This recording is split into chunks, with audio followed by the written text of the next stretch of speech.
In 1939, dozens of beachgoers on the coast of South Africa watched a massive 17th-century ship glide silently across the water in full sail. The vessel appeared so close they could see the ancient rigging and tattered canvas catching wind that wasn't blowing. Children pointed at the ghostly ship. Parents stood frozen, unable to explain what they were witnessing. Some grabbed cameras, but by the time they focused their lenses, the ship had begun to fade. Then, in seconds, it vanished completely. The witnesses weren't drunk, they weren't hallucinating, and they definitely weren't alone. For over 300 years, sailors, naval officers, and even royalty have reported seeing the same ghost ship, a Dutch merchant vessel with blood-red sails that appears before storms, bringing death to anyone who lays eyes on it. The ship always appears in the same waters, off the Cape of Good Hope at the southern tip of Africa, the most dangerous shipping lane in the world. The Flying Dutchman is the most documented ghost ship in maritime history. Hundreds of sightings, dozens of credible witnesses, multiple entries in official naval logbooks. But here's what most people don't know. The legend might actually be based on a real captain, a real ship, and a crime so horrific that it cursed an entire crew to sail the oceans forever. The story begins in 1650 in the port of Amsterdam during the Dutch Golden Age. The Netherlands was the richest nation in Europe, and the Dutch East India Company controlled the most profitable trade routes in the world. They shipped spices, silk, tea, and gold from the East Indies back to European markets. A single successful voyage could make a captain wealthy beyond imagination. These journeys were brutal. Ships would sail south along the African coast for months before attempting the most dangerous leg, the passage around the Cape of Good Hope at the southern tip of Africa. Sailors called it the Cape of Storms, the place where the Atlantic Ocean collides with the Indian Ocean in a fury of wind and waves. Massive swells towered 40 feet high during storm season. Hurricane-force winds could reach 80 miles per hour, tearing sails to shreds and snapping masts like twigs. The Dutch East India Company lost dozens of ships in these waters every year. Thousands of sailors drowned, their bodies never recovered from the deep. Captain Hendrik van der Decken commanded one of these merchant vessels. Historical records suggest he was a real person born in 1720s Netherlands. His family went bankrupt when he was young, creating an obsession with wealth that would define his entire life. He joined the Dutch East India Company at 16 and commanded his own vessel by 25. Other captains called him reckless. His crew called him obsessed. But the company valued him because he made the journey faster than anyone else. In 1680, Van der Decken's ship departed from Amsterdam, loaded with valuable cargo destined for Batavia, modern-day Jakarta. The voyage started normally until they reached the Cape Colony and prepared for the passage around the Cape of Good Hope. Van der Decken's first mate warned him that storm season was approaching. Other ships were delaying their passage. Van der Decken refused to wait.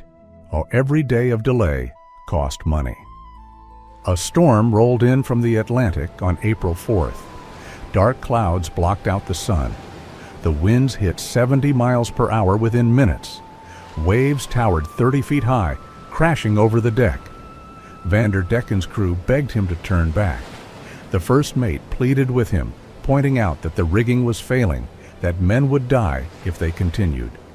According to the legend, Van der Decken pulled a pistol and threatened to shoot any man who questioned his orders. The most disturbing version says he screamed that he would round the Cape even if it took him until Judgment Day, even if God himself tried to stop him. The ship pushed forward into the storm. The masts cracked under the strain. Water poured over the railings, dragging sailors overboard before they could scream. But Van der Decken wouldn't relent. He lashed himself to the wheel and steered directly into the mountainous waves. The ship's carpenter reported hearing Van der Decken cursing God as the storm reached its peak, challenging the divine to strike him down, daring heaven and hell both to stop him from completing his voyage. Then the ship disappeared. Witnesses on shore claimed they saw the lanterns go dark around midnight. No wreckage was ever found. No survivors washed ashore. The Dutch East India Company listed the vessel as lost with all hands. 147 men gone without a trace. It wasn't. 3 months later, another Dutch merchant ship was rounding the Cape of Good Hope when the lookout spotted a vessel approaching from the south, sailing against the wind. At first, the crew thought it was another trader. Then they got close enough to see details that made their blood run cold.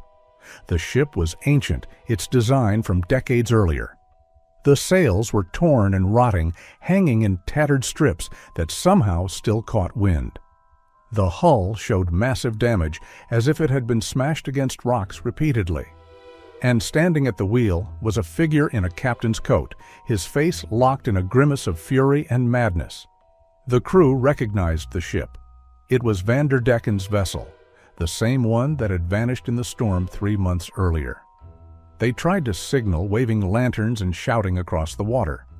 The ghost ship didn't respond. It sailed straight toward them, and the crew braced for impact. But the phantom vessel passed straight through their bow as if it were made of mist and moonlight. Sailors reported feeling a wave of cold air as the ghost ship phased through their hull. Then the apparition vanished into the fog, leaving the terrified crew to wonder whether they had imagined the entire encounter. Except they hadn't imagined it, because 2 weeks later, another ship reported the exact same sighting. Same location, same ghostly vessel, same spectral crew. And this time, something worse happened. The ship that saw the Flying Dutchman sank 3 days later in calm seas. No storm, no explanation.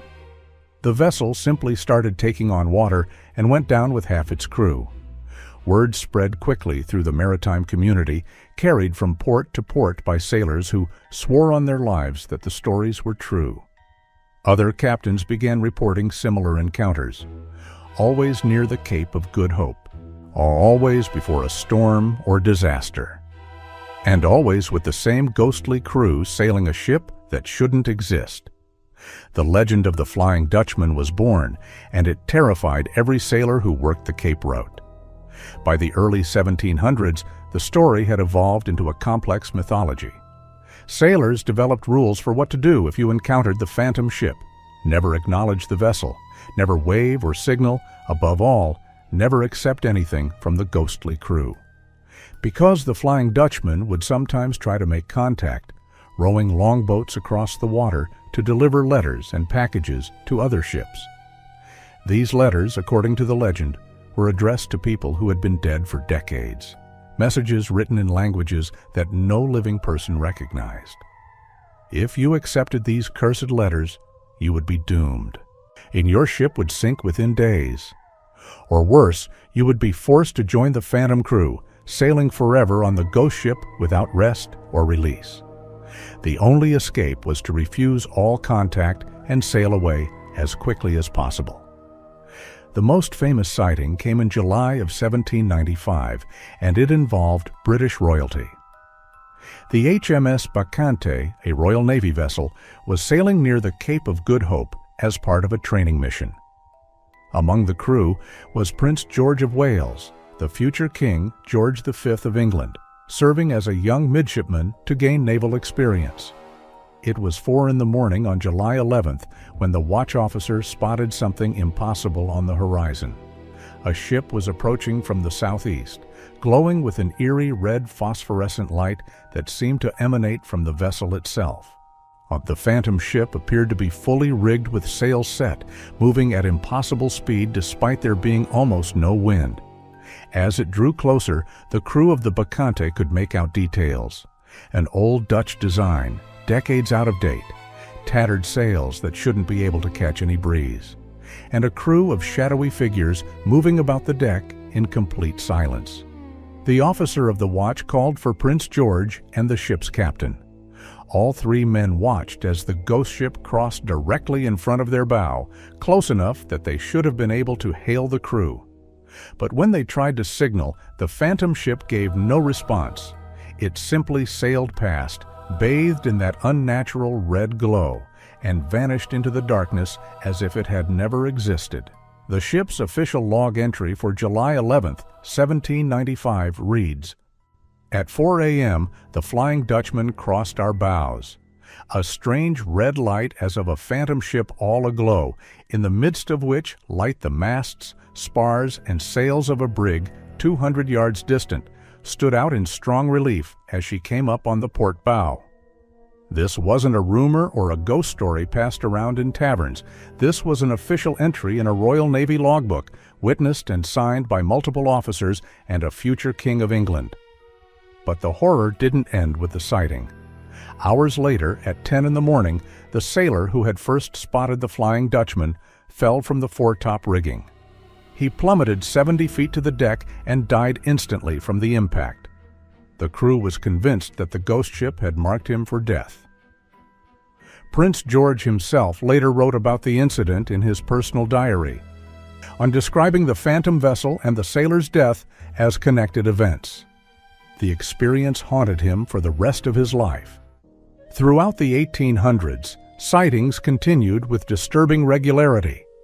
In 1823, a British captain named George Barker reported seeing an ancient Dutch ship with tattered sails off the coast of South Africa. The vessel appeared to be on fire, glowing with an unnatural light that illuminated the entire deck. But no smoke rose from the ship, and the flames didn't spread. The apparition sailed parallel to Barker's ship for nearly 10 minutes before suddenly winking out of existence. In 1835, a whaling crew near the Cape claimed they watched the Dutchman sail directly into a cliff face and vanish. Multiple crew members testified they saw the ghost ship approaching the rocks at full speed. They shouted warnings, though they knew it was pointless.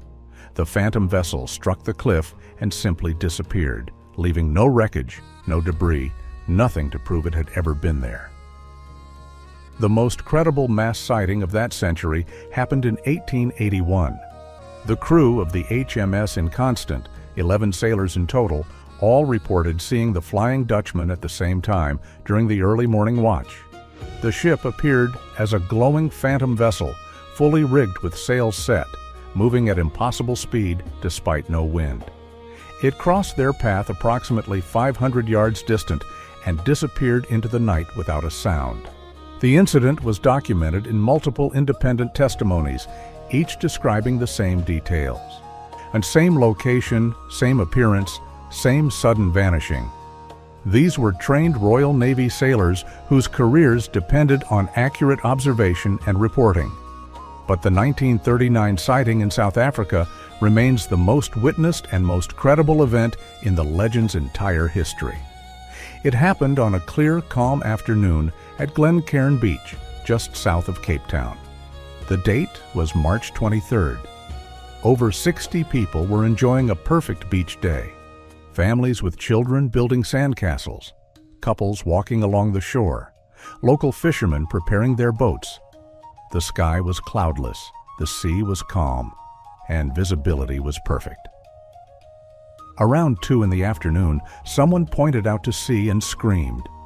Every person on that beach turned to look at what appeared to be a massive square-rigged sailing ship from the 1600s gliding across the water in full sail.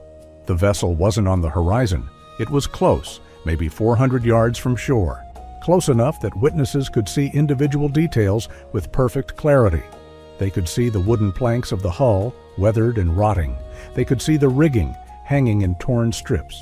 They could see what appeared to be crew members moving about the deck, though the figures seemed translucent, like shadows cast on smoke.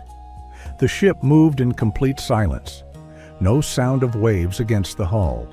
No creaking of wood or flapping of sails. Just eerie, impossible silence as this ghost from the past sailed through modern waters. Multiple witnesses grabbed cameras. A professional photographer named J.K. Langley was on the beach and managed to focus his lens on the ship. But just as he pressed the shutter, the vessel began to fade. Not sail away, not disappear over the horizon. It faded like morning mist evaporating in sunlight. Within 30 seconds, it was gone completely. The Cape Argus newspaper sent reporters to interview the witnesses. The descriptions were remarkably consistent. An old Dutch merchant vessel, three-masted, square-rigged with tattered sails. Moving against the wind with no visible means of propulsion. Close enough to see clearly but making no sound, and then vanishing without explanation. These weren't superstitious sailors telling ghost stories in a tavern. These were ordinary people, many of them educated professionals, all describing the same impossible sight in broad daylight. Local maritime experts examined the reports and concluded that no ship matching that description could have been in those waters. There were no historical reenactment vessels in the area, no film productions, no reasonable explanation for what over 60 people had witnessed at the same time. So what's really happening? Is the Flying Dutchman an actual ghost ship, cursed to sail forever? Or is there a rational explanation that accounts for 3 centuries of consistent sightings? Scientists and skeptics have proposed several theories. The most popular is called a superior mirage, also known as a fata morgana. This optical phenomenon occurs when layers of air at different temperatures create a natural lens effect that bends light in strange ways. Cold air is denser than warm air. When a layer of cold air sits beneath warm air, light passing through bends at unusual angles. This can make objects below the horizon appear to float.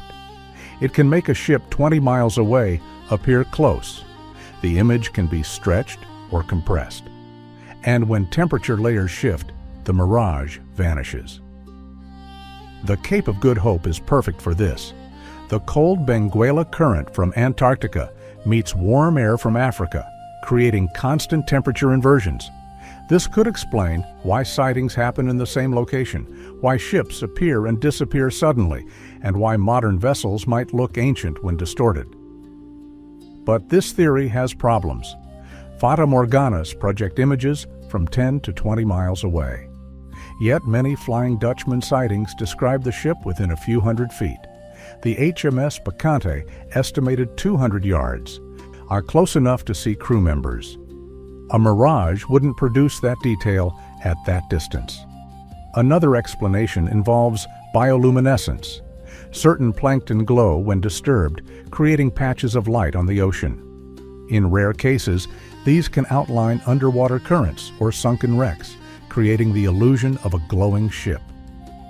But bioluminescence appears as diffuse light, not solid structures with rigging and sails. It doesn't explain daytime sightings. The most disturbing theory comes from maritime historians. The waters around the Cape of Good Hope contain over 3,000 documented wrecks, many from the Dutch Golden Age. Under rare conditions, strong currents can dislodge a wreck, causing it to surface briefly before sinking again. If the ship contains air pockets, it might float for minutes, just long enough for witnesses to see it.